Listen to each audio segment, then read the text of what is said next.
Jeno Katumba wamala omudumizi w'amagye g'eggwanga adduukiridde essomero lya Kasenge Primary School ne tanka engogo ne payipu ezitambuza amazzi nga byonna bimazeewo obukadde bw'ensimbi 2. Asuubiza wano nga zino kubakyalira ebintu by'amazzi wota tanka ne sisitimu yako nakwasizza byampadde okubaletera. Omuyambi wa Katumba nga Ijimawere tanka engogo n'ebisigadde abikwasizza abamu ku bazadde omukulu w'essomero n'abasomesa b'essomero lino.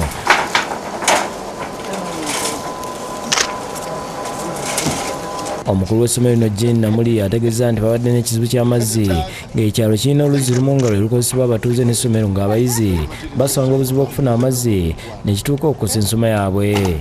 Mwebaza nnyo tyebale nnyo yebale ddala kubanga wano Embala tulina ekizibu ky'amazzi wabaddewo oluzzi lumu tulukozesa abatuuze bonna ate nga n'essomero nga kitataaganya ensoma y'abaana naye mwebaza olw'okubanga afuddeyo n'atuwa tanka eyo tikijja kutambuza bulungi emirimu gy'essomero. Wera ategeeza nti Katumba yasuubiza okuwaayo ebintu byonna ebikola ku kulembeka amazzi oluvannyuma lw'okusabibwa essomero omwaka oguwedde. Yajja n'akyala ku ssomero lino Mbala Kasenge Primary School n'abasuubiza okubanga wota tanka ne payipu buli kimu kikola sisitimu y'amazzi.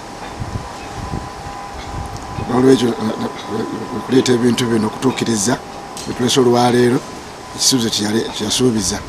Tusaba otutuusize obubaka bw'okwebaza buno eri Jeno nti tweyanzizza nnyo ssebo tweyanze.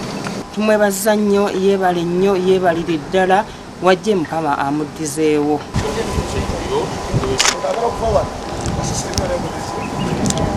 Henry Nsubuga yakusakidde Gwiro ku Lwabukedde TV.